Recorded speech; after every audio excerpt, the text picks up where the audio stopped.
sore teman-teman.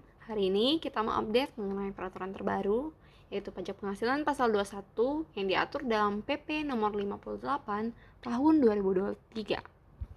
Nah, ketentuannya. PP 58 tahun 2023 ini mengatur tentang tarif pemotongan pajak penghasilan pasal 21 atas penghasilan sehubungan dengan pekerjaan, jasa, ataupun kegiatan. Peraturan ini ditetapkan per 27 Desember 2023, namun berlakunya mulai 1 Januari 2024 atau per masa Januari 2024.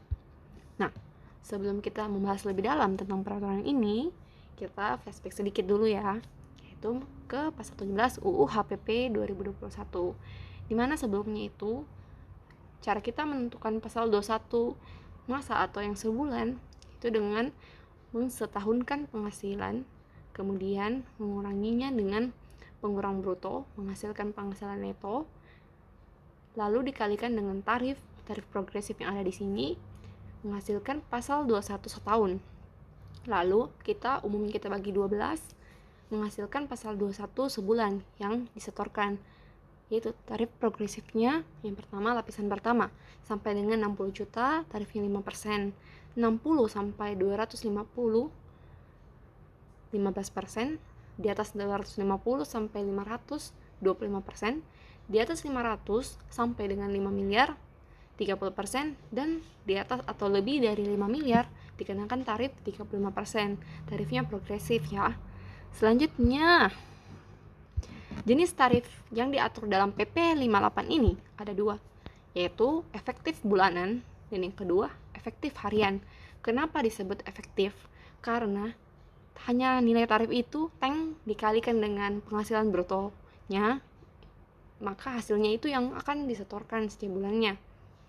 Jadi itulah kenapa disebut dengan tarif efektif. Nah, lanjut. Golongan atau kategori ada lagi nih. Untuk yang bulanan ada 3. Golongan ini dibagi berdasarkan penghasilan tidak kena pajaknya. Golongan pertama, yang A atau kategori A, untuk TK0 atau tidak kawin 0 tanggungan, TK1 tidak kawin 1 tanggungan, atau K0 kawin 0 tanggungan. Kemudian golongan B, untuk TK2 tidak kawin 2 tanggungan, TK3 tidak kawin 3 tanggungan, K1 kawin 1 tanggungan, K2 kawin 2 tanggungan. Golongan C atau kategori C ini hanya untuk K3, yaitu kawin 3 tanggungan. Kenapa terbagi 3 golongan ini? Ding ding. Karena ada lagi nih yang tabel-tabel tarif. Sama-sama mulainya 0%, 0,25, 0,5, 0,75 dan 1%. Pembedanya yaitu garis start awalnya pada penghasilan bruto bulanan sampai dengan 5,4 juta untuk kategori A masih 0%. Sedangkan di kategori B itu sampai dengan 6,2 juta yaitu 0%. Kalau yang C 6,6 juta 0% sampai dengan ya. Jadi misalnya seorang mempunyai penghasilan bruto sebulan sebesar 6,5 juta rupiah. Nah, jika dia TK0 atau termasuk dalam kategori A tadi, maka tarifnya itu 1%. Jadi 6,5 juta dikalikan 1%, hasilnya 65.000 ya. Ya, coba kita calculate. 6,5 juta kali 1%. Ya, 65.000, dan nilai itu yang disetorkan pada masa tersebut. Sedangkan kalau dia kategori B, dia 6,5 juta, berarti tarifnya itu 0,25%. Sekitar 16.250. Kalau dia kategori C atau K3, ketika penghasilannya 6,5 juta, artinya masih di bawah 6,6, tarifnya itu 0%. Jadi itu yang membedakan, teman-teman. Lanjut. Kemudian untuk tarif efektif harian,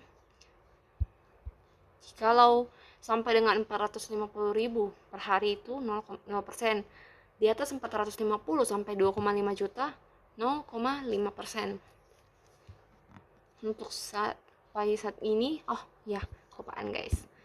Ini yang sebelumnya ini masih ada ya lanjutannya lagi. Jadi ini saya screenshot hanya satu bagian-bagian saja. Masih ada di halaman berikutnya itu penghasilan sampai sekian miliar, tarifnya ada berapa. Dan itu teman-teman bisa cek sendiri di PP 58 tahun 2023. Secara keseluruhan sebenarnya tarif efektif ini oke, sebenarnya cukup oke. Tapi kalau kita sudah terbiasa dan sudah punya rumus di yang sebelumnya, ini cukup merepotkan karena kita harus menginput ulang. Kalau misalkan ya cukup pandai menggunakan rumus Excel dan sebagainya atau ada aplikasi lain, mungkin memudahkan sih. Tinggal input jenis PTKP-nya, berapa penghasilannya, tank, enter, muncul pasal 21-nya. Ya, semoga ya bisa teman-teman bisa lebih mudah kalau paham. Lanjut penjelasan tambahannya. Penentuan tarif ini telah mempertimbangkan pengeluaran bruto seperti biaya jabatan, iuran pensiun, dan juga PTKP. Selain itu, penghitungan PPh 58 ini hanya dihitung dari Januari sampai November. Di Desember nanti atau akhir tahun, penghitungannya itu masih mengacu sama UU HPP 2021. Jadi kita memperoleh pasal 21 setahun berdasarkan nilai itu.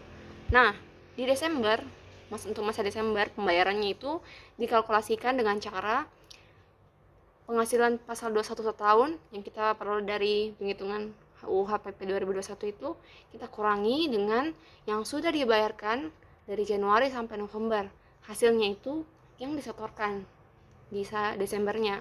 Nah, itu mungkin penjelasan mengenai PP 58 tahun 2023. Apabila ada yang ingin kalian tanyakan, kalian boleh tanyakan langsung saja. Demikian, terima kasih.